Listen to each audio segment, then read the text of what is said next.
ಚರ್ಚೆಯ ಎರಡನೇ ವಿಚಾರದಲ್ಲಿ ಡ್ರಗ್ ಫ್ಯಾಕ್ಟರಿಯನ್ನ ಪತ್ತೆ ಹಚ್ಚಲಾಗಿದೆ ಅನ್ನೋದ್ರ ಬಗ್ಗೆ ಮಾಹಿತಿ ಲಭ್ಯ ಆಗ್ತಿದೆ. ಇದೇ ವರ್ಷ ಮೈಸೂರಿನಲ್ಲಿ ಡ್ರಗ್ ಅನ್ನ ತಯಾರು ಮಾಡ್ತಿದ್ದಂತಹ ಒಂದು ಅಡ್ಡೆಯ ಮೇಲೆ ಮುಂಬೈ ಪೊಲೀಸ್ ಬ್ರಾಂಚ್ ಅಲ್ಲಿಗೆ ದಾಳಿ ನಡೆಸಿ ನೇರವಾಗಿ ಪತ್ತೆ ಹಚ್ಚಿತ್ತು. ಇದು ಕರ್ನಾಟಕಕ್ಕೆ ಮುಜುಗರ ತಂದಿತ್ತು. ಯಾಕೆಂದ್ರೆ ಸಾಂಸ್ಕೃತಿಕ ನಗರಿಯಲ್ಲಿ ಇಲ್ಲೇ ಈ ತರದ ಆಗ್ತಾ ಇದ್ರೆ ಅದು ನಮ್ಮ ಪೊಲೀಸರ ಗಮನಕ್ಕೆ, ನಮ್ಮ ಆಡಳಿತಕ್ಕೆ ಗಮನಕ್ಕೆ ಬರ್ಲಿಲ್ವಾ ಅಂತ. ಈಗ ಮತ್ತದೇ ರೀತಿಯ ಘಟನೆಗಳಾಗಿದೆ. ಸುಮಾರು 3 ಕಡೆಯಲ್ಲಿ ಕರ್ನಾಟಕದಲ್ಲಿ 3 ಕಡೆಯಲ್ಲಿ ಡ್ರಗ್ ಫ್ಯಾಕ್ಟರಿಯನ್ನು ಪತ್ತೆ ಹಚ್ಚಲಾಗಿದೆ ಅಂತ ಮಾಹಿತಿ ಇದೆ. ಮಹಾರಾಷ್ಟ್ರ ಮಾದಕ ವಸ್ತು ನಿಯಂತ್ರಣ ಪಡೆ ಈ ಕಾರ್ಯಾಚರಣೆಯನ್ನು ನಡೆಸಿದೆ. ಅದಕ್ಕೆ ಕರ್ನಾಟಕದ ಪೊಲೀಸರು ಕೂಡ ಸಹಕಾರವನ್ನ ನೀಡಿದ್ದಾರೆ ಅನ್ನೋದ್ರ ಬಗ್ಗೆ ಮಾಹಿತಿಗಳು ಸದ್ಯಕ್ಕೆ ನಮಗೆ ಸಿಗ್ತಾ ಇರೋದು. ಇದಕ್ಕೆ ಸಂಬಂಧಪಟ್ಟಂತೆ ಪೊಲೀಸರು ಕೂಡ ಅವರಿಗೆ ಸಹಕರಿಸ್ತಾ ಇದ್ರು. ಯಾರು ಡ್ರಗ್ ಅನ್ನ ತಯಾರು ಮಾಡ್ತಿದ್ರು ಅವರಿಗೆ ಸಹಕರಿಸ್ತಿದ್ರು ಅನ್ನೋ ಆರೋಪ ಕೇಳಿ ಬಂದಿದೆ. 3 ಇನ್ಸ್ಪೆಕ್ಟರ್ ಗಳನ್ನ ಅಮಾನತು ಮಾಡಲಾಗಿದೆ. ಒಂದು ಬಾಗ್ಲೂರು ಠಾಣೆ ಇನ್ಸ್ಪೆಕ್ಟರ್, ಕೊತ್ತನೂರು ಠಾಣೆ ಇನ್ಸ್ಪೆಕ್ಟರ್ ಚೇತನ್, ಹಾಗೆಯೇ ಆವಲಹಳ್ಳಿ ಪೊಲೀಸ್ ಠಾಣೆಯ ಇನ್ಸ್ಪೆಕ್ಟರ್ ರಾಮಕೃಷ್ಣ ರೆಡ್ಡಿ, ಈ 3ರನ್ನ ಅಮಾನತು ಮಾಡಲಾಗಿದೆ. ಸುಮಾರು 5-6 ಕೋಟಿ ಅಂತ ಹೇಳಲಾಗ್ತಿದೆ. ಆದ್ರೆ ಕರ್ನಾಟಕದ ಪೊಲೀಸರು ಹೇಳೋ ಮಟ್ಟಿಗೆ 5-6 ಕೋಟಿಯ ಡ್ರಗ್ ಪತ್ತೆ ಆಗಿಲ್ಲ. ಅದು 1,20,00,000 ಏನೋ ಪತ್ತೆ ಆಗಿದೆ. ನಮ್ಗೆ ಅದ್ರ ಬಗ್ಗೆ ಸಂಪೂರ್ಣ ಮಾಹಿತಿ ಇದೆ ಅಂತ ಹೇಳ್ತಾ ಇದ್ದಾರೆ. ಕ್ರೆಡಿಟ್ ವಾರ್ ಕೂಡ ನಡೀತಿದೆ. ಇಲ್ಲೂ ಒಂದು ರಾಜಕೀಯ ನಡೀತಾ ಇದೆ. ಈ ರಾಜಕೀಯದ ಬಗ್ಗೆ ಮಾತನಾಡೋದಾದ್ರೆ, ಒಂದು ಗೃಹ ಮಂತ್ರಿಗಳು ಮತ್ತು ಕರ್ನಾಟಕದ ಪೊಲೀಸ್ ಏನ್ ಹೇಳ್ತಾ ಇದ್ದಾರೆ, ಇಲ್ಲಿ ಡ್ರಗ್ ಪತ್ತೆ ಆಗಿಲ್ಲ, ಉತ್ಪಾದನೆ ಆಗಿಲ್ಲ, ಆದ್ರೆ ಅದನ್ನ ಉತ್ಪಾದನೆ ಮಾಡೋದಕ್ಕೆ ಬೇಕಾದಂತ ಕೆಮಿಕಲ್ ಅನ್ನ ಶೇಖರಣೆ ಮಾಡಿ ಇಡ್ಲಾಗಿತ್ತು ಅನ್ನೋದು ಇಲ್ಲಿನ ಅಧಿಕಾರಿಗಳ ಮಾಹಿತಿ ಆಗಿದೆ. ಇನ್ನೊಂದ್ ಕಡೆಯಲ್ಲಿ ವಿಪಕ್ಷ ನಾಯಕ ಆರ್ ಅಶೋಕ್ ಅವರು ಇಲ್ಲಿನವ್ರು ಏನ್ ಮಾಡ್ತಾ ಇದ್ರು, ಅಲ್ಲಿನವ್ರು ಮಾಡಿದ್ದಾರೆ ಈ ತರದ ಹೇಳಿಕೆಗೆ ಗೃಹ ಸಚಿವ ಡಾಕ್ಟರ್ ಜಿ ಪರಮೇಶ್ವರ್ ಒಂದು ಹೇಳಿಕೆ ಕೊಟ್ಟಿದ್ದಾರೆ. ಏನು ಅಂತಂದ್ರೆ, ಅವ್ರು ಮಾಡಿದ್ರೇನು ಇವ್ರು ಮಾಡಿದ್ರೇನು ಪತ್ತೆ ಮಾಡ್ಲಾಗಿದೆಯಲ್ಲ ಅದು ಬಹಳ ಮುಖ್ಯ. ಅದನ್ನ ಮಾಡಿದ್ದಾರೆ, ಯಾರಾದ್ರೂ ಕ್ರೆಡಿಟ್ ತಗೊಂಡ್ಲಿ, ಆದ್ರೆ ಏನಾಗಿದೆ ಅನ್ನೋದು ನಮ್ಗೆ ಗೊತ್ತಿದೆ ಅಂತ ಅವ್ರು ಹೇಳ್ತಾ ಇದ್ದಾರೆ. ಯಾರು ಮಾಡಿದ್ರು ಅನ್ನೋದು ಮುಖ್ಯ ಆಗೋದಿಲ್ಲ ಅಂತ. ಆದ್ರೆ ಇಲ್ಲಿ ನಾವು ಗಮನಿಸ್ಬೇಕೇನು ಅಂತಂದ್ರೆ, ಹೊಸ ವರ್ಷ ಬರ್ತಾ ಇದೆ. ನಶೆ ಮುಕ್ತ ಕರ್ನಾಟಕವನ್ನ ಮಾಡಬೇಕು ಅಂತ ರಾಜ್ಯ ಸರ್ಕಾರ ಪ್ರಯತ್ನವನ್ನ ಪಡ್ತಾ ಇದೆ. ಗೃಹ ಮಂತ್ರಿಗಳು ಇದರ ಬಗ್ಗೆ ಹಲವಾರು ಬಾರಿ ಮಾತಾಡಿದ್ದಾರೆ. ಆದ್ರೆ ಇಷ್ಟೆಲ್ಲ ಮಾತುಕತೆಗಳ ನಡುವೆನು ನಮ್ಮದೇ ಅಕ್ಕಪಕ್ಕದಲ್ಲಿ ಈ ತರ ಫ್ಯಾಕ್ಟರಿಗಳು ಶೇಖರಣೆ ಮಾಡಿರುವಂತ ಬಹಳಷ್ಟು ವಸ್ತುಗಳು, ಮಾದಕ ವಸ್ತುಗಳು ಪತ್ತೆ ಆಗ್ತಾ ಇದ್ರೆ ಯಾವ ಕಡೆಗೆ ಸಾಕ್ತಾ ಇದೆ? ಪಂಜಾಬ್ನ ಉಡ್ತಾ ಪಂಜಾಬ್ ಅಂತ ಏನ್ ಒಂದ್ ಕಾಲದಲ್ಲಿ ಇತ್ತು, ಅದೇ ರೀತಿ ಕರ್ನಾಟಕ ಆಗ್ತಾ ಇದೆಯಾ? ಬಹಳ ಹೆಚ್ಚಿನ ಡ್ರಗ್ಗಳು ಬರ್ತಾ ಇದೆ. ಇವತ್ತು ಕರ್ನಾಟಕದ ಪೊಲೀಸರು ಕೂಡ ವಿಮಾನ ನಿಲ್ದಾಣದಲ್ಲೇ ಅಮೆಜಾನ್ ಡೆಲಿವರಿ ಬಾಯ್ ಈ ತರದವ್ರನ್ನ ಪತ್ತೆ ಹಚ್ಚಿ ಡ್ರಗ್ ಅನ್ನ ವಶಪಡಿಸಿಕೊಂಡಿದ್ದಾರೆ. ಈ ತರದ ಎಲ್ಲಾ ಮಾಹಿತಿ ಇರೋ ಸಂದರ್ಭದಲ್ಲಿ ಯಾಕೆ ಒಂದು ಕಟ್ಟುನಿಟ್ಟಿನ ಕ್ರಮ ಮತ್ತು ಮುನ್ನೆಚ್ಚರಿಕೆ ಮತ್ತು ಅವರಿಗೆ ಹೆಚ್ಚಿನ ಮಾಹಿತಿ ಹೋಗ್ತಾ ಇಲ್ಲ? ಮುಂಬೈ ಪೊಲೀಸರು, ಮಹಾರಾಷ್ಟ್ರ ಪೊಲೀಸರು ಬಂದು ಇಲ್ಲಿ ಕಾರ್ಯಾಚರಣೆ ನಡೆಸೋದಕ್ಕಿಂತ ಮುಂಚೆ ಇಲ್ಲಿನ ಪೊಲೀಸರಿಗೆ ಗೊತ್ತಾಗೋದಿಲ್ವಾ? ಈ ಎಲ್ಲ ಪ್ರಶ್ನೆಗಳಿದೆ. ಈ ಪ್ರಶ್ನೆಗಳ ಬಗ್ಗೆ ಇಕ್ನಾಳ್ ಅವರು ನಮ್ಮ ಜೊತೆಗೆ ಮಾತುಕತೆಯನ್ನ ಮತ್ತೆ ಮುಂದುವರಿಸ್ತಾ ಇದ್ದಾರೆ. ಇಕ್ನಾಳ್ ಅವರಿಗೆ, ಕರ್ನಾಟಕ ಪೊಲೀಸ್ ಅಂತಂದ್ರೆ ದೇಶದಲ್ಲಿ ಅತ್ಯಂತ ಹೆಸರುವಾಸಿ. ಆದ್ರೆ ಇತ್ತೀಚಿನ ಕೆಲವು ಬೆಳವಣಿಗೆಗಳು, ನಮ್ಮ ಅಕ್ಕಪಕ್ಕದಲ್ಲಿ ಡ್ರಗ್ ಫ್ಯಾಕ್ಟರಿಗಳು ನಡೀತಾ ಇದೆ. ಅದನ್ನ ಪತ್ತೆ ಹಚ್ಚೋದಕ್ಕೆ ಇಲ್ಲಿನ ಪೊಲೀಸರಿಗೆ, ಗೃಹ ಮಂತ್ರಿಗಳಿಗೆ ಆಗ್ತಾ ಇಲ್ಲ. ಬೇರೆ ಯಾರು ಬಂದು ಪತ್ತೆ ಹಚ್ಚಿದ ನಂತರದಲ್ಲಿ ಅದಲ್ಲ ಅಷ್ಟು ಅದಿಷ್ಟು ಅಂತ ಒಂದು ಸಬೂಬನ್ನ ಹೇಳ್ತಾರೆ. ಏನು ಇದ್ರ ಬಗ್ಗೆ ಏನ್ ಅನ್ಸುತ್ತೆ? ತಮ್ಮ ಅಭಿಪ್ರಾಯ ಏನು? ಅಲ್ಲ, ಪರಮೇಶ್ವರ್ ಅವರು ಅದಕ್ಕೆ ಗೊತ್ತಿಲ್ಲ ಪರಮೇಶ್ವರ್ ಅಂತ ಬಿಜೆಪಿ ಅವರು ಟೀಕೆ ಮಾಡ್ತಾರೆ. ಆದ್ರೆ ಇಲ್ಲಿ ಅದ್ ಸರಿ, ಯಾರಾದ್ರೂ ಬಂದು ಪತ್ತೆ ಹಚ್ಚಿದ್ರಲ್ಲ, ಪತ್ತೆ ಆಯ್ತು, ಅದೆಲ್ಲ ಸರಿ. ಆದ್ರೆ ನಿಮ್ಮ ಇಲಾಖೆ ಏನ್ ಮಾಡ್ತಾ ಇದೆ? ನಿಮ್ಮ ಪೊಲೀಸರು ಏನ್ ಮಾಡ್ತಾ ಇದಾರೆ? ನಿಮ್ಗೊಂದು ಇಂಟೆಲಿಜೆನ್ಸ್ ವಿಂಗ್ ಅಂತ ಇದೆ, ಏನ್ ಮಾಡ್ತಾ ಇದಾರೆ? ನಾರ್ಕೋಟಿಕ್ಸ್ ವಿಂಗ್ ಇದೆ, ಅದರಲ್ಲಿ CCBL ಇದೆ, ನಾರ್ಕೋಟಿಕ್ಸ್ ಒಂದು. ಏನ್ ಮಾಡ್ತಿದ್ದೀರಿ ನೀವು? ಇಷ್ಟು ದೊಡ್ಡ ಪ್ರಮಾಣದ ಮ್ಯಾನುಫ್ಯಾಕ್ಚರಿಂಗ್ ಯೂನಿಟ್ ಹಾಕೊಂಡು ಕೂತ್ರೆ ಇಲ್ಲಿ ಅದೇನು ನಿಮ್ಗೆ ಮಾಹಿತಿ ಬರ್ಲೇ ಇಲ್ವಾ? ನಿಮ್ಮ ಮಾಹಿತಿದಾರರು ಏನ್ ಮಾಡ್ತಿದ್ದಾರೆ? ಫೀಲ್ಡ್ ಅಲ್ಲಿ ಇವ್ರಿಗೆ ಅನ್ಅಫಿಷಿಯಲ್ ಮಾಹಿತಿದಾರರು ಇರ್ತಾರೆ, ಏನ್ ಮಾಡ್ತಿದ್ದಾರೆ? ಎಲ್ಲಿ ಶಾಮೀಲ್ ಆಗ್ಬಿಟ್ರೆ ಎಲ್ರು ಒಂದ್ ಕಡೆ, ಎಲ್ಲೋ ಒಂದ್ ಕಡೆ. ಯಾಕೆ ನೀವು ಮಹಾರಾಷ್ಟ್ರ ಪೊಲೀಸರು ಬರೋರ್ಗೆ ಯಾಕೆ ಕಾಯ್ಬೇಕಾಯ್ತು? ಈಗ ಮಹಾರಾಷ್ಟ್ರ ಪೊಲೀಸರು ಬಂದಾದ್ಮೇಲೆ ಅದು 50 ಕೋಟಿ ಅಲ್ಲ, 5 ಕೋಟಿ ಅಲ್ಲ, 1 ಕೋಟಿ, ಅದು ಬೇರೆ, ಅದು ವ್ಯಾಲ್ಯೂಯೇಷನ್ ಬೇರೆ. But you are admitting to serious criminal activity. ಅದನ್ನ ಕಂಟ್ರೋಲ್ ಮಾಡದಿದ್ರೆ ಹಾಗೆ? ನಿಮ್ಮ ವಿಧಾನಸೌಧ ಕೂಗಳತೆ ಎಲ್ಲ ಚಿನ್ನಸ್ವಾಮಿ ಸ್ಟೇಡಿಯಂ ಅಲ್ಲಿ ಕಾಲ್ ತುಳಿತ ಅನ್ನೋದು ಬಿಡ್ತಿದೆ. ಪೊಲೀಸರು ನಾವು ಪ್ಲಾನ್ ಮಾಡ್ಕೊಳ್ಳಿ ಅಂತ ಹೇಳ್ಬಿಡ್ತಾರೆ. ಯಾವ ರೀತಿಯ ಪೊಲೀಸ್ ಇಲಾಖೆ ನಡೆಸ್ತಿದ್ದಾರೆ ಪರಮೇಶ್ವರ್ ಅವರು?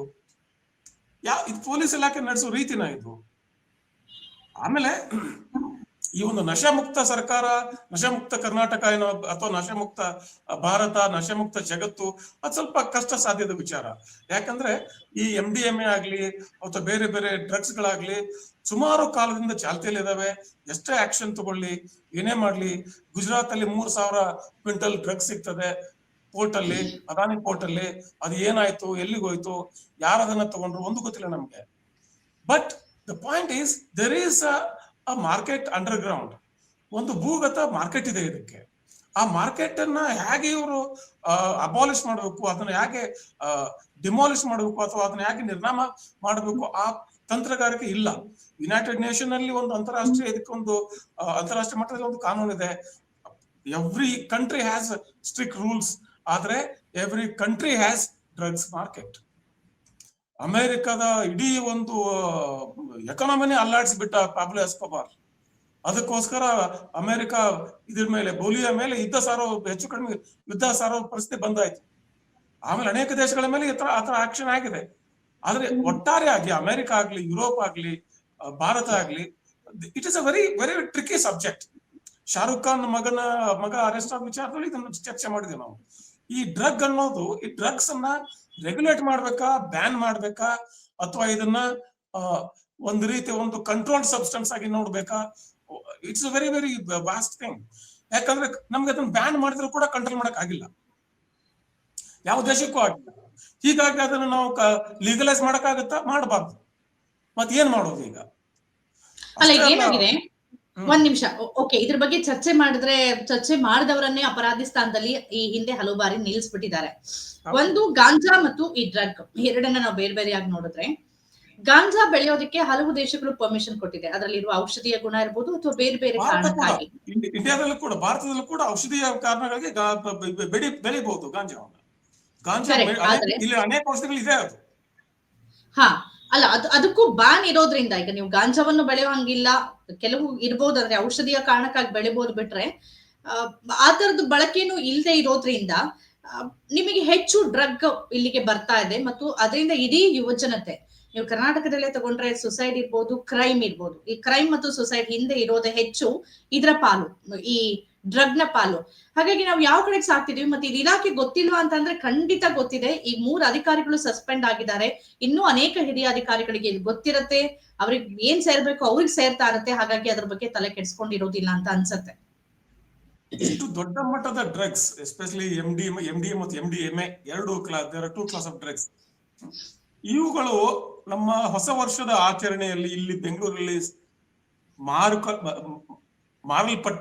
ಮಾರಲ್ಪಟ್ಟಿದ್ರೆ ಏನೆಲ್ಲ ಅನಾಹುತ ಆಗ್ಬಹುದಿತ್ತು ಯೋಚನೆ ಮಾಡಿ. ಯಾವ ಮಟ್ಟದ ಒಂದು ಯೋಜನೆ, ಯಾವ ಮಟ್ಟದ ನಶೆಯಲ್ಲಿ ಏನೆಲ್ಲ ಆಗ್ಬಹುದಿತ್ತು ಅಟ್ ದಿಸ್ ಸ್ಕೇಲ್. ಹಾಗೇನೆ ಒಂದು ಕಂಟಿನ್ಯೂಸ್ ಸ್ಟ್ರೀಮ್ ಆಗಿ, ಒಂದು ಕಾನ್ಸ್ಟೆಂಟ್ ಆಗಿ ಎಲ್ಲಾ ಕಡೆ ಈ ತರ ಡ್ರಗ್ ಸಾಮಾನ್ಯವಾಗಿ ಯುವ ಜನತೆ, teenagers are getting affected by this. Teenagers ಬಲಿ ಆಗ್ತಿದ್ದಾರೆ ದೊಡ್ಡ ದೊಡ್ಡ ನಗರಗಳಲ್ಲಿ. ಸ್ಕೂಲ್ಗಳ ಪಕ್ಕ ಸಿಗ್ತಾ ಇದಾವೆ. School so called high profile schools ಏನಿದಾವಲ್ಲ, ಅಲ್ಲಿನ ಸ್ಕೂಲ್ಗಳ ಪಕ್ಕದಲ್ಲಿ ಇದೆಲ್ಲ ಮಾರಾಟ ಆಗ್ತಾ ಇದೆ. ಆ ಹುಡುಗರು, ಆ ಒಂದು ಯುವಜನತೆ, ಒಂದು ಪೀಳಿಗೆ ಮನಸ್ಥಿತಿ ಏನಾಗುತ್ತೆ? ಬಿಕಾಸ್ ಇವೆಲ್ಲ ಡ್ರಗ್ಸ್ ಇದಾವಲ್ಲ, ಇವೆಲ್ಲ ಕೂಡ ಸೈಕೋಟ್ರಾಪಿಕ್ ಸಬ್ಸ್ಟೆನ್ಸ್ ಅಂತಾರೆ ಇವಕ್ಕೆ. ಸೈಂಟಿಫಿಕ್ ಆಗಿ these are called psychotropic substances. Psychotropic substance ಅಂದ್ರೆ ಇವುಗಳ ಮೂಲ ಉದ್ದೇಶ ಮಾನಸಿಕ ಖಿನ್ನತೆಗೆ ಅಥವಾ ಮಾನಸಿಕ ಒಂದು ಡಿಸಾರ್ಡರ್ಗೆ, ಮೆಂಟಲ್ ಡಿಸಾರ್ಡರ್ಗೆ ಯೂಸ್ ಮಾಡಬೇಕಾದ್ರೆ ಕೆಲವು ಸಬ್ಸ್ಟೆನ್ಸ್ ಇವು. ಅದನ್ನ ಇವರು ರಿಕ್ರಿಯೇಷನಲ್ ಯೂಸ್ ಮಾಡಿದ್ರೆ, ಅದನ್ನ ಒಂದು ಮಜಾ ಉಡಾಯಿಸೋದಕ್ಕೆ ಅಥವಾ ಒಂದು ಮನರಂಜನಾತ್ಮಕ ಯೂಸ್ ಮಾಡಿದ್ರೆ, ಅಥವಾ ದುರುಪಯೋಗ ಮಾಡಿದ್ರೆ, ಅಥವಾ ಹೆಚ್ಚಿನ ಮಟ್ಟದಲ್ಲಿ ಯೂಸ್ ಮಾಡಿದ್ರೆ, ಓವರ್ ಡೋಸ್ ಇದೆಲ್ಲ ಮಾಡಿದ್ರೆ ನಿಮ್ಮ ಮಕ್ಕಳ ಬ್ರೈನ್ ಸ್ಟ್ರಕ್ಚರ್ ಚೇಂಜ್ ಆಗುತ್ತೆ. ಯೋಚನಾ ಕ್ರಮ ಅಲ್ಲ, ಬ್ರೈನ್ ಸೆಲ್ಸ್ ವಿಲ್ ಚೇಂಜ್. ಅಷ್ಟು ಸೀರಿಯಸ್ ಆದ drugs. Brain cells will change. ನಿಮ್ಮ ಮೆದುಳಿನ ಜೀವಕೋಶಗಳು ಬದಲಾಗ್ತವೆ, ಅವುಗಳ ನೆಟ್ವರ್ಕಿಂಗ್ ಬದಲಾಗ್ತದೆ. ಅವಾಗ ಏನ್ ಮಾಡಿದ್ರೆ ರಿಪೇರಿ ಆಗೋದಿಲ್ಲ ಅವು. ಆ ರಿಹಬಿಲಿಟೇಷನ್ ಕೇವಲ ಕಡಿಮೆ ಮಾಡಬಲ್ಲದು, ಆದ್ರೆ ನೀವು ಒಂದು ತಲೆಮಾರನ್ನ ಕಳ್ಕೊಳ್ತೀರಿ. ಅದಕ್ಕೋಸ್ಕರ ಅಮೆರಿಕ ಅಷ್ಟು ಸ್ಟ್ರಾಂಗ್ ಆಗಿ ರಿಯಾಕ್ಟ್ ಮಾಡಿದ್ದು ಆ ಕಾಲದಲ್ಲಿ. ಉಡ್ತಾ ಪಂಜಾಬ್ ವಿಚಾರದಲ್ಲಿ ಅಷ್ಟು ಸ್ಟ್ರಾಂಗ್ ಆಗಿ ಅದಕ್ಕೊಂದು ಪ್ರತಿರೋಧ ಬಂತು. ಈಗಲೂ ಕೂಡ ನಾವು ಬೆಂಗಳೂರನ್ನು ನಾವು ಉಳಿಸ್ಬೇಕಂದ್ರೆ, ಬೆಂಗಳೂರಲ್ಲಿ ನಾವು ಪ್ರತಿದಿನ ಕೇಳ್ತೇವೆ ರೋಡ್ ರೇಜ್ ಇದೆ. ಇಲ್ಲಿ ಚಿಕ್ಕ ಪುಟ್ಟ ಕಾರಣಕ್ಕೋಸ್ಕರ ಹುಡುಗರು ಮರ್ಡರ್ ಮಾಡ್ತಾರೆ, ಚಿಕ್ಕ ಪುಟ್ಟ ಕಾರಣಕ್ಕೆ ಆತ್ಮಹತ್ಯೆ ಮಾಡ್ಕೋತಾರೆ ಹುಡುಗರು, ಚಿಕ್ಕ ಪುಟ್ಟ ಯಾವ್ದಾವ ಕಾರಣಗಳಿಗೆ. ಅದೆಲ್ಲಕ್ಕೂ ಒಂದು ಮಟ್ಟದಲ್ಲಿ ಒಂದು ಕಾರಣ ಇದು ಆಗಿರ್ತದೆ. ಅದಕ್ಕೋಸ್ಕರ ನಾವು we must have very strict zero tolerance for drugs, whether it is ganja or the synthetic drugs. Zero tolerance. ನಾವು ವಾದ ಮಾಡ್ತಿರ್ಕಲ್ಲ, ಔಷಧಿಯಲ್ಲಿ ಡಾಕ್ಟರ್ ಕೊಡ್ತಾರೆ, ಡಯಾಗ್ನೋಸ್ ಮಾಡಿ ಡಾಕ್ಟರ್ ಪ್ರಿಸ್ಕ್ರಿಪ್ಷನ್ ಕೊಡ್ತಾರೆ. ಅದನ್ನ ಈಗಲೂ ಕೂಡ ಅನೇಕ ಪ್ರಿಸ್ಕ್ರೈಬ್ ಇರ್ತದೆ, ಡಾಕ್ಟರ್ ಪ್ರಿಸ್ಕ್ರಿಪ್ಷನ್ ಕೊಡ್ತಾರೆ. ಮತ್ತೆ ಕೆಲವೊಂದು ಔಷಧಿಗಳು ಅದ್ರಲ್ಲಿ ಸಾರ್ವಜನಿಕವಾಗಿ ಹೆಸರು ಹೇಳ್ಬಾರ್ದು ನಾನು ಇದರಲ್ಲಿ ದೊಡ್ಡ ಹೆಸರುಗಳನ್ನ. ಅವುಗಳನ್ನ ಮೆಡಿಕಲ್ ಶಾಪ್ ಅಲ್ಲಿ ಡಾಕ್ಟರ್ ಪ್ರಿಸ್ಕ್ರಿಪ್ಷನ್ ಮಾರಂಗಿಲ್ಲ, ಮಾರೋದಿಲ್ಲ ಕೂಡ. ಆತರ ತುಂಬಾ ಇದಾವೆ. ಕೆಲವೊಂದು ಮಾತ್ರ ಬಹಳ ಡೇಂಜರ್ಸ್ ಇರ್ತವೆ, ಕೊಡೋದಿಲ್ಲ ಅವರು. ಓಪಿಯಾಯ್ಡ್ಸ್ ಅಲ್ಲಿ ಅನೇಕ ಔಷಧಿಗಳು ಓಪಿಯಂ ಬೇಸ್ಡ್ ಇದಾವೆ, ಈ ಕ್ಯಾನಬಿಸ್ ಬೇಸ್ಡ್ ಈಗ ಸರ್, ಈಗ ನಿಮ್ಗೆ ನೆನಪಿದೆಯಲ್ಲ ಗೊತ್ತಿಲ್ಲ, ಕೆ ಸಿ ರಘು ಇರೋ ಸಂದರ್ಭದಲ್ಲಿ, ಅವ್ರು ನಮ್ ಜೊತೆಗಿದ್ದ ಸಂದರ್ಭದಲ್ಲಿ, ಇವತ್ತು ನಮ್ ಜೊತೆಗಿಲ್ಲ, ಬಹಳಷ್ಟು ಬಾರಿ ಚರ್ಚೆ ಮಾಡಿದೀವಿ. ನಿಮ್ ಕ್ಯಾನ್ಸರ್ ನ ಪಲೈಟಲ್ ಕೇರ್ ಬಂದ ಸಂದರ್ಭದಲ್ಲಿ ಆ ನೋವು ನಿವಾರಣೆಗೆ ನಿಮ್ಗೆ ಆ ಡ್ರಗ್ ಬೇಕಾಗುತ್ತೆ, ಪ್ರಿಸ್ಕ್ರೈಬ್ ಬೇಕಾಗುತ್ತೆ. ಬಟ್ ಅದನ್ನ ಪ್ರಿಸ್ಕ್ರೈಬ್ ಡ್ರಗ್ ಅನ್ನ ನೀವು ಡಾಕ್ಟರ್ ಗಳನ್ನ ಒಳ್ಳೊಳ್ಳೆ ಆಸ್ಪತ್ರೆಗೆ ಹೋದ್ರೆ ಇಷ್ಟು ದಿನಕ್ಕೆ ಅಂತ ಬರ್ಕೊಡ್ತಾರೆ ಹೊರತು, ಮನೇಲಿ ಕ್ಯಾನ್ಸರ್ ಅನುಭವಿಸೋರು ಇದಾರಲ್ಲ, ಅಥವಾ ಆ ಪಲೈಟಲ್ ಕೇರ್ ತಗೊಳಕ್ ಆಗದೆ ಇರೋರು, ಅವರಿಗೆ ಕನಿಷ್ಠ ಸಾವು ಕೂಡ, ಡಿಗ್ನಿಟಿ ಡೆತ್ ಕೂಡ ಸಿಗೋದಿಲ್ಲ. ಅಂತ ಟೈಮಲ್ಲಿ ಗಾಂಜಾ ಬೇಕು ಅಂತ ಅನ್ಸುತ್ತೆ. ಆ ಬಗ್ಗೆ ಚರ್ಚೆಗಳಾಗಿದೆ. ಬರೀ ಮೆಡಿಕಲಿ ಕಾರಣಕ್ಕಾಗಿ ನಿಮಗೆ ಡಾಕ್ಟರ್ಸ್ ಕೊಡೋದು ಪ್ರಿಸ್ಕ್ರೈಬ್, ನಿಮ್ಗೆ ಬೇರೆ ಬೇರೆ ಮಾತ್ರೆಗಳ ಹೆಸರು ಇದಾವೆ, ಇಷ್ಟಿಷ್ಟು ದಿನಕ್ಕೆ ಅಂತ ಕೊಡ್ತಾರೆ ಅಷ್ಟೇ. ಎರಡು ವಾದ ಅದರಲ್ಲಿ. ಒಂದು, medically it is available, doctor prescribe ಮಾಡ್ತಾರೆ, ನೀವು ಔಷಧಿ ಅಂಗಡಿಯಲ್ಲಿ ಕೊಟ್ಟರೆ ಕೊಡ್ತಾರೆ. Medically it's available, anybody it is available, but prescription. ನನಗೆ ನಾನು ಆಸ್ಪತ್ರೆ ಹೋಗಕ್ಕಾಗೋದಿಲ್ಲ, ಹಾಗೆ ಕೊಟ್ಬಿಡ ಕೊಡೋದಿಲ್ಲ, ಕೊಡಬಾರದು, ಯಾಕಂದ್ರೆ ಮಿಸ್ಯೂಸ್ ಆಗುತ್ತೆ. ರಘು ಅವ್ರು ಮಾತಾಡಿದ್ದು ಅಥವಾ ನೀವು ಹೇಳಿದ್ದು ಇಟ್ಸ್ ವೆರಿ ಸೆನ್ಸಿಟಿವ್. ಆದ್ರೆ ಅದನ್ನೇ ನಾವು ವಾಡಿಕೆ ಮಾಡ್ಕೊಂಡ್ಬಿಟ್ರೆ ಅದು ಮಿಸ್ಯೂಸ್, ಹಂಗೆ ತಾನೇ ಮಿಸ್ಯೂಸ್ ಆಗ್ಬೋದು. ಒಂದು ಕಾಲದಲ್ಲಿ ಕೊಡೇನ್ ಅಂತ ಒಂದು ಕೆಮಿಕಲ್ ಇರ್ತಿತ್ತು ಕಫ್ ಸಿರಪ್ ಅಲ್ಲಿ, ಅದು ಹಾಗೆ ಮಿಸ್ಯೂಸ್ ಆಗಿದೆ ಅಂತ ನಾನು ನೋಡಿದ್ದೇನೆ. ನಾವು ಕಾಲೇಜಲ್ಲಿ ಇರುವಾಗ ಅದನ್ನ ಬ್ಯಾನ್ ಮಾಡಿದ್ರು. ಆಮೇಲೆ ಎಲ್ಲಿವರೆಗೂ ಬಂತ ಕೊಡೇನ ಕಫ್ ಸಿರಪ್ ಹಾಕೇಬೇಡಿ ಅಂತ, ಈ ಕೆಮ್ಮಿನ ಒಂದು ಔಷಧಿಯಲ್ಲಿ ಹಾಕ್ಲೇಬಾರ್ದು ಅಂತ ತೀರ್ಮಾನ ತಗೊಂಡ್ಬಿಟ್ರು ಕೊನೆಗೆ ಅಂತಾರಾಷ್ಟ್ರೀಯ ಮಟ್ಟದಲ್ಲಿ. ಅಷ್ಟು ಮಿಸ್ಯೂಸ್ ಆಯ್ತದು. ಹಾಗೇನೆ ಇವೆಲ್ಲ ಡ್ರಗ್ಸ್ ಗಳಿದಾವಲ್ಲ, ಒಂದಾನೊಂದು ಕಾಲದಲ್ಲಿ ಕೊಕೈನ್ ವಾಸ್ ಫ್ರೀಲಿ ಅವೈಲೇಬಲ್. ಈಗ ಮೆಡಿಕಲ್ ಶಾಪ್ ಹೋಗಿ ನೀವು ಏನೋ ಒಂದು ಕೇಳ್ತಿರಲ್ಲ, ಗಂಟ್ಲಿಗೆ ಒಂದು ಇದು ಕೊಡಿ, ಗಂಟ್ಲಿಗೆ ಏನಾದ್ರು ಕೆರ್ತಾ ಇದೆ, ಒಂದು ಸ್ಟೆಪ್ಸಿಲ್ ಕೊಡಿ, ಮತ್ತೊಂದು ಕೇಳ್ತಿರಲ್ಲ, ಹಾಗೆ ಹಂಗ ಅವೈಲೇಬಲ್ ಇತ್ತು. ಅದು ಬ್ಯಾನ್ ಮಾಡ್ಬೇಕಾಗತ್ತೆ, ಯಾಕಂದ್ರೆ ಮಿಸ್ಯೂಸ್ ನಮ್ಗೆ ಗೊತ್ತಿರೋದಿಲ್ಲ. ಈಗ ಹಶೀಶ್ ಅಂತ ಒಂದು ಶಬ್ದ ಇದೆಯಲ್ಲ, ಹಶೀಶ್ ಶಬ್ದ ಬಂದಿದ್ದು ಏನಕ್ಕೆ? ಹಶೀಶ್ ಅಂದ್ರೆ ಗಾಂಜಾ ಮತ್ತು ಅಫೀಮ್ ಬೇಸ್ಡ್. ಯಾಕೆ ಶಬ್ದ ಬಂತು? ಅಸಾಸಿನ್, ಕೊಲೆ ಮಾಡೋರು ಆ ಕಾಲದಲ್ಲಿ ಪೇಡ್ ಕಾಂಟ್ರಾಕ್ಟ್ ಕಿಲ್ಲರ್ಸ್ ಆ ಒಂದು ಇದನ್ನ ಅಫೀಮ್ ಅನ್ನ ತಿಂದು ಆ ಒಂದು ನಶೆಯಲ್ಲಿ ಮಾಡ್ತಿದ್ರು, ತಮ್ಮ ಒಂದು ಸೆನ್ಸಿಬಿಲಿಟಿ ಕಡಿಮೆ ಮಾಡ್ಕೊಳ್ಳೋದಕ್ಕೆ. ಅದಕ್ಕೆ ಅಸಾಸಿನ್ ಹತ್ತಿರವಾಗಿ ಹಶೀಶ್ ಅಂತ ಶಬ್ದ ಬಂತು ಅದಕ್ಕೆ. ಸೊ ಈ ತರದ ಇತಿಹಾಸಗಳಿದಾವೆ, ಅದನ್ನೆಲ್ಲ ನಾವು ಕಂಟ್ರೋಲ್ ಮಾಡ್ಬೇಕಾಗತ್ತೆ. ಅಷ್ಟೇ ಅಲ್ಲ, ಈ ಒಂದು ಅಫೀಮಿಗೋಸ್ಕರ ಚೈನಾ ಮತ್ತು ಇಂಗ್ಲೆಂಡ್ ಮಧ್ಯೆ ವಾರ್ ನಡೆದು ಚೈನಾ ಹಾಂಗ್ಕಾಂಗ್ ಅನ್ನು ಒತ್ತೆ ಇಡಬೇಕಾಯ್ತು, ಬ್ರಿಟನ್ಗೆ. ಹಾಂಗ್ಕಾಂಗ್ ಒತ್ತೆ ಇಟ್ಟಿದ್ರು ಸುಮಾರು ಒಂದು 100 ವರ್ಷ ಅಫೀಮ್ಗೋಸ್ಕರ. ಸೊ ಇವೆಲ್ಲ ನಡೆದಿದೆ. ಬಟ್ ಈಗಿನ ಸಂದರ್ಭದಲ್ಲಿ ಒಂದು ಮಸ್ಟ್ ಟೇಕ್ ವೆರಿ ಹೆಲ್ದಿ ಕಾಲ್. ನಮ್ಮ ಪೊಲೀಸ್ ಕಮಿಷನರ್, ನಮ್ಮ ಗೃಹ ಮಂತ್ರಿಗಳು ನಾಳೆ ಹೇಳ್ಬೇಕು, ಅದು ಮುಖ್ಯಮಂತ್ರಿ ಹೇಳ್ಬೇಕು, ಕರ್ನಾಟಕ ಮತ್ತು Bengaluru zero tolerance for any kind of drug. ನಿಮ್ಗೆ ಬೆಂಗಳೂರಿಗಿಂತ ಜಾಸ್ತಿ ನಾನು ಒಳನಾಡಿನಲ್ಲಿ ನೋಡ್ತಾ ಇದ್ದಾನೆ. ಗುಲ್ಬರ್ಗದಲ್ಲಿ ಕಾಣುತ್ತೆ ನಮಗೆ ಸಿಕ್ಕಾಪಟ್ಟೆ ಗಾಂಜಾ ಕನ್ಸಂಪ್ಷನ್, ಬಿಜಾಪುರದಲ್ಲಿ ಕಾಣುತ್ತೆ, ಬಳ್ಳಾರಿಯಲ್ಲಿ ಕಾಣುತ್ತೆ. ಯಾರ್ಯಾರು ಹುಡುಗರಿಗೆ ಅವೈಲೇಬಲ್ ಇದೆ, ಯಾಕೆ ಅವೈಲೇಬಲ್ ಆಯ್ತು? ಹಾಗೆ ಸರಳ ಹೆಂಗ ಬದುಕ್ ಬಿಡ್ತದೆ ಅದು. ಹೌದು ಹೌದು, ಅಂದ್ರೆ ಎಲ್ಲಿ ಸಿಗತ್ತೆ, ಯಾರ ಕೈಲಿ ಸಿಕ್ಕಿದೆ ಅನ್ನೋದನ್ನ ಅವ್ರ ವಿರುದ್ಧ ಕ್ರಮ ಆಗತ್ತೆ ಹೊರತು ಎಲ್ಲಿಂದ ಬರ್ತಿದೆ ಅನ್ನೋದ್ರ ಮೂಲಕ್ಕೆ ಹೋಗೋದಿಲ್ಲ ಬಹಳ ಸಂದರ್ಭದಲ್ಲಿ. ಅದೇ ನಮ್ ಸಮಸ್ಯೆ. ನನ್ ಸಮಯ ಮುಗಿದಿದೆ. ಇಟ್ನಾಳ್ ಅವರೇ, ಇಷ್ಟೊತ್ತು ಈ ಕಾರ್ಯಕ್ರಮದಲ್ಲಿ ಭಾಗಿಯಾಗಿ ತಮ್ಮ ಅಭಿಪ್ರಾಯನ ನಮ್ಮ ಜೊತೆ ಹಂಚ್ಕೊಂಡ್ರಿ. ಧನ್ಯವಾದಗಳು ತಮ್ಗೆ. ನಮಸ್ಕಾರ. ಆದ್ಮೇಲೆ ಇದಾಗಿತ್ತು ಇವತ್ತಿನ ವಾರ್ತಾ ಭಾರತೀಯ ವಿಶೇಷ ಚರ್ಚಾ ಕಾರ್ಯಕ್ರಮ. ಈ ತರದ ಬೇರೆ ಬೇರೆ ಕಾರ್ಯಕ್ರಮಗಳನ್ನ ತಾವು ನೋಡ್ಬೇಕು ಅಂತಂದ್ರೆ ನಮ್ಮ ಚಾನೆಲ್ ಸಬ್ಸ್ಕ್ರೈಬ್ ಮಾಡಿ, ನಮ್ಮೆಲ್ಲ ಕಾರ್ಯಕ್ರಮಗಳನ್ನ ಲೈಕ್ ಮಾಡಿ ಮತ್ತು ಶೇರ್ ಮಾಡಿ. ನಮಸ್ಕಾರ.